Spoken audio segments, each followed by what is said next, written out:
stuff. Hi guys, welcome back. A bit tired today. I was up until about 2 o'clock in the morning doing the last one standing edit just to get that boxed off and out of the way, and so we can concentrate back on GPX TSE 250R. A little bit different from when you last saw it, so we're on now on part 2 of the 185 hours service, shall we call it. In the last video we did the clutch, and then we decided that we needed a top end doing. Now obviously I've built it back up now. I did start some video work building the top end up when I got all the parts together. I kept getting interrupted and it was taking so long, and I had other things to sort of concentrate on, so I've got it built up. I'm going to show you some time lapse now of me sort of building the top end back up.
As far as the cylinder goes, the cylinder looked pretty good.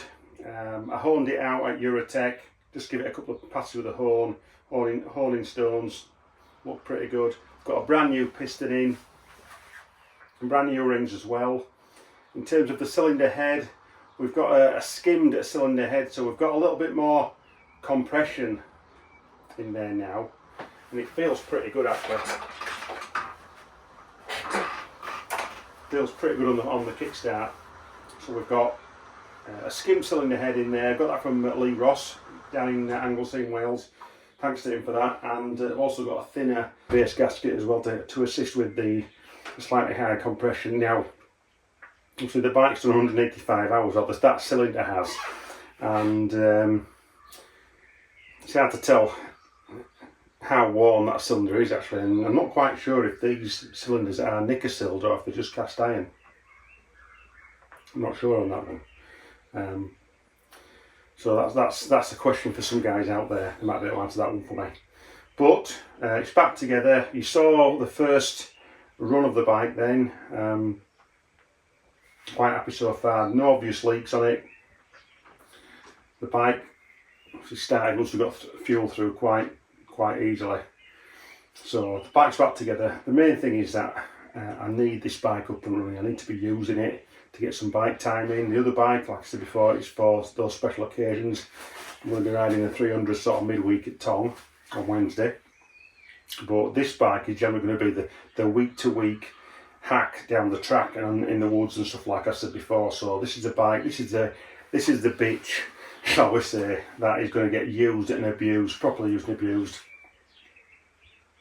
Now, one thing I will say is that I did mention a big bore kit previously. Lee Ross has got a 260 kit on at the moment on his TSE 250, and I've had a go on that bike, and I did like the way it rode. The power was significantly, the performance was up significantly more than this little 224. But if I'm going to go down the route with a big bore kit, I'd rather do it when I do a complete engine rebuild. That would be a crank and everything. But the thing I like about these bikes, and particularly this one, is the engine. The parts are so cheap. You can, if you look around, you shop around, there's parts everywhere to buy for this bike. You know, Yamaha parts will fit, but I won't go down the Yamaha route when the GPX stuff's available. if you shop around, you can get a brand new cylinder for this bike for £100 plus postage on top. So you know, and pistons are again half the price of any of the other stuff out there. Especially the like clutches and all, again significantly cheaper.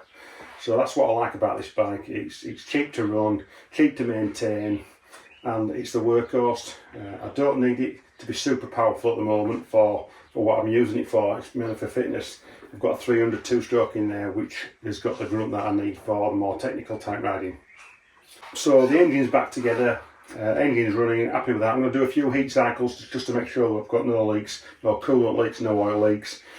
The clutch feels good, happy how that feels. I've got the good cable in. And you may notice that I've got a new exhaust on. Front pipe, what was on it was looking a bit bad, to be fair, and with the cost of what they are compared to any other stuff, I thought I'd get a new front pipe, and I've got a new silencer as well. And you might be thinking that's a little bit longer than standard, is that silencer? Well, that is a silencer of a TSE 300, and the original silencer off this bike was again looking battered. From when I've dropped the bike a few times, it had loads of gouges and scratches in it, and on the inside at one point it had been rubbing on the tags, so it got bent in. So I thought we'd start with a fresh exhaust, and with a longer silencer on, might get a little bit more bottom end, a bit more back pressure, but also it might make it just a little bit quieter for the places that I need to ride. I need to think about noise and just try and keep the noise down a little bit, because some of those places what I ride I cannot show you because I don't want other people to know where they are. I have got permission to ride there, but it's just like I just want to try and keep them secret. You know what the score is. So I'm pretty happy with what we've got at the moment. With the engine's now back together, it's running, no obvious leaks at the moment. Just need to now concentrate on getting some of these other bits done. Like I said before, it's going to be brake fluid changes back and front wheel bearings, and just grease the linkage up. But other than that, the bike is pretty good. It's pretty good. And there's nothing. Suspension, I'm quite happy with suspension as it is. Again, this bike is a workhorse. It's going to be doing those summer evening little rides down the track, 1 hour motos, whatever, you know, out trail riding during the week as well.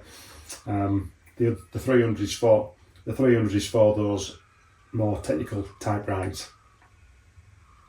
But this bike is turning out, it's turning out to be a really good little bike. Buying GPX was a bit of a leap of faith. You know, it's a new brand. It was, to us a year ago, or over a year, 18 months now. Nobody had heard of GPX in the UK. I'd been following the brand for 2 years, maybe thereabouts. And buying something new, especially something from China, there's so much stigma surrounded by China. It was a bit of a leap of faith buying GPX, but it's proved itself as this bike to be a reliable, solid bike. Frame's good, suspension's good, wheels, etc. I've had no issues at all with any of the running gear. Just little things. It's all maintenance, damage, crash damage, that sort of stuff that you've got to deal with. And when you're using these bikes for what they're intended for, that's going to happen. But overall, nothing's broken, no major mechanicals. It's just general breakages, from my crash damage, and just general servicing like as you would expect, because when you're chucking these bikes down hillsides and everything else, what goes with it, something's going to break at some point. I think we've had 2 sets of plastics on it now, again through breakages, etc. But overall, pretty good. So this week we'll get the front bearings done, the linkage grease, the fluids changed in the brakes, and hopefully get back out riding by next weekend. So that's it for the moment. That's for this update. We'll have one further update when we're back out on the bike and all those little bits are done, and good to go. Alright, stay tuned. Hard Enduro Adventure Media at Eurotech and on Robbo's GPX dirt bike page. See you soon.